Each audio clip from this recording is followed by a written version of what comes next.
ஆதன் news நேயர்களுக்கு வணக்கம். பாமக நிறுவனர் ராமதாஸுக்கும் அவரோட மகனும் கட்சியின் தலைவருமான அன்புமணிக்கும் அதிகார போட்டி உச்சக்கட்டத்தில் இருந்துட்டு வர நிலையில கட்சியின் நிறுவனரா ராமதாஸ் இருந்தாலுமே அவருக்கு எந்த அதிகாரமும் இல்லை அப்படின்னு அன்புமணியோட ஆதரவாளர்கள் தெரிவிச்சிட்டு இருக்காங்க. பாமகவை பொறுத்த வரைக்கும் பொதுக்குழுவுக்கு தான் முழு அதிகாரம் இருக்கிறதாகவும் தேர்தல் ஆணையமும் அன்புமணியத்தான் கட்சி தலைவரா நியமிச்சிருக்கிறதாவும் சொல்றாங்க. அப்போ கட்சியின் நிறுவனரா இருக்கிற ராமதாஸுக்கு எந்த அதிகாரம் இல்லையா? அப்படி என்னதான் சொல்லுது பாமகவோட சட்ட விதிகள்? வாங்க பார்க்கலாம். ராமதாஸோட இந்த பேச்சுக்கு மறுப்பு தெரிவிச்சிருக்கிற அன்புமணி தன்னோட தாய் மேல ஒரு சின்ன துரும்பு கூட படாம நான் பாத்துக்கிறேன் அப்படின்னும், அதே மாதிரி கட்சி நிர்வாகிகளை அழைச்சு கட்சியை கைப்பற்றும் வகையிலையும் அன்புமணி பேசியிருக்காரு. இதனால ஆத்திரம் அடைஞ்ச ராமதாஸ் கட்சியோட பொருளாளர் மாவட்ட செயலாளர்கள பதவியிலிருந்து நீக்கி அந்த இடத்துக்கு புது ஆட்களை நியமிச்சாரு.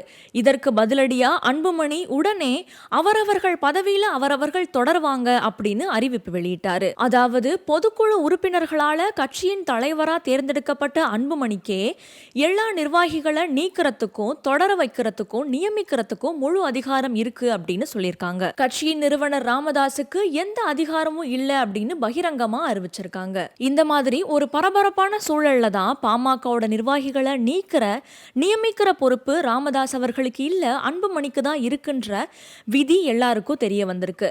பாமகவோட சட்ட விதிகளின்படி பொதுக்குழுவால தேர்ந்தெடுக்கப்பட்ட தலைவருக்கு தான் உச்சபட்ச அதிகாரம் இருக்கு. கட்சியை உருவாக்குனது ராமதாஸா இருந்தாலும் அவர் நிறுவனர் அப்படின்ற அளவுல மட்டும்தான் செயல்பட்டு இருக்காரு.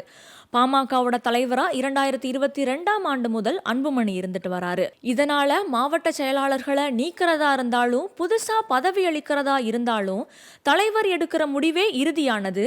அதுபடி பார்த்தா பாமகவோட தலைவர் அன்புமணிக்கே இந்த உரிமைகள்லாம் இருக்குன்னு சொல்றாங்க.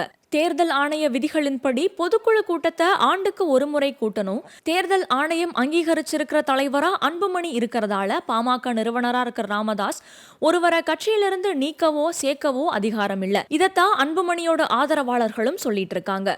கட்சியோட நிர்வாகிகளும் தொண்டர்களும் அன்புமணியத்தான் பாமகவோட தலைவர் அப்படின்னு உறுதிப்படுத்துறதுனால கட்சியை உருவாக்கிய ராமதாஸோட அதிகாரம் ஏறக்குறைய முடிவுக்கு வந்துட்டுனே சொல்லலாம்.